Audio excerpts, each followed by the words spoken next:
नमस्कार। भारतीय लोकतंत्र की मजबूती के लिए हमारे देश में संसद में दो सदन का निर्माण किया गया है, लोकसभा एवं राज्यसभा।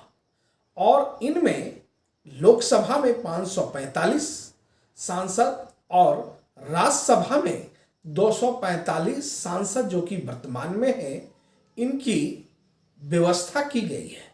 तो आज मैं आपको बताने जा रहा हूं कि भिन्न भिन्न राज्यों से लोकसभा और राज्यसभा के सदस्य की संख्या कितनी है, ताकि आप आने वाले परीक्षा में आप यहां से लोकसभा या राज्यसभा किन राज्यों में कितनी संख्या है, यदि आपसे पूछा जाएगा तो आप बता पाएंगे। अब सबसे पहले आप जाने प्रथम रूप में कि उत्तर प्रदेश में लोकसभा की संख्या कितनी है। तो आपको जानना है कि 80 संख्या लोकसभा का है और राज्यसभा सदस्यों की संख्या 31 है। महाराष्ट्र में लोकसभा सदस्यों की संख्या 48 है और राज्यसभा सदस्यों की संख्या 19 है। पश्चिम बंगाल में लोकसभा सदस्यों की संख्या, एमपी की संख्या 42 है और राज्यसभा सदस्य की संख्या 16 है। बिहार में लोकसभा सीट की संख्या 40 और राज्यसभा की संख्या 16 है। तमिलनाडु में लोकसभा सीट की संख्या 39 और राज्यसभा की संख्या 18 है। जबकि मध्य प्रदेश में लोकसभा सीट 29 है और राज्यसभा 11। कर्नाटक में 28 लोकसभा सीट है और राज्यसभा सदस्यों की संख्या 12 है। जबकि गुजरात में लोकसभा सीट 26 है और गुजरात में राज्यसभा सीट 11 है। राजस्थान में लोकसभा सदस्यों की संख्या 25 है और राज्यसभा की संख्या 10। राजस्थान में लोकसभा की सदस्य संख्या 25 और राज्यसभा की संख्या 10 है।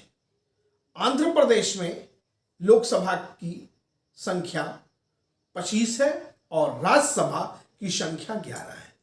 ओडिशा में लोकसभा की संख्या 21 है और राज्यसभा की संख्या 10 है। केरल में लोकसभा की सीट 20 है और राज्यसभा की संख्या 9 है। तेलंगाना में 17 लोकसभा की सीट और राज्यसभा की 7। जबकि झारखंड में 14 लोकसभा सीट है और 6 राज्यसभा की सीट है। असम में 14 लोकसभा और राज्यसभा की संख्या 7 है। जबकि पंजाब में 13 लोकसभा और 7 राज्यसभा। छत्तीसगढ़ में 11 लोकसभा सीट है और 5 राज्यसभा। हरियाणा में 10 लोकसभा सीट और 5 राज्यसभा सीट है। जबकि उत्तराखंड की बात अगर हम करें तो 5 लोकसभा और 3 राज्यसभा है। हिमाचल प्रदेश में 4 लोकसभा सीट की संख्या है और राज्यसभा की संख्या 3। मेघालय में 2 लोकसभा सीट है और राज्यसभा की संख्या 1। अरुणाचल प्रदेश में भी 2 लोकसभा सीट है और राज्यसभा सीटों की संख्या 1। गोवा में भी लोकसभा की सीटें 2 हैं और राज्यसभा की सीट 1 है। मणिपुर में भी लोकसभा की सीटें 2 हैं और राज्यसभा की सीटें 1 है। त्रिपुरा में भी लोकसभा की सीटें 2 हैं और राज्यसभा की सीट 1 है। सिक्किम में लोकसभा की सीटें 1 है और राज्यसभा की सीटें 1 है। नागालैंड में भी 1 लोकसभा और 1 राज्यसभा है। मिजोरम में भी मिजोरम राज्य में भी 1 लोकसभा सीटें हैं और 1 राज्यसभा सीटें हैं। आप भिन्न भिन्न राज्यों से कितने लोकसभा और कितने राज्यसभा की सीटें, उनकी संख्या से अब आप अवगत हो चुके हैं। यहाँ से यदि प्रश्न पूछा जाता है प्रतियोगिता परीक्षा में आपसे, तो आप भली भांति स्मरण करके आप जवाब दे सकते हैं। इन्हीं शब्दों के साथ जय हिंद, जय भारत। हमारे वीडियो पे आप यदि नए हैं तो आप सब्सक्राइब कर लें, ताकि हमारे और भी ज्ञानवर्धक वीडियो परीक्षा उपयोगी आपके बीच जब आवे तो आप उससे लाभान्वित हो सके। जय हिंद, जय भारत।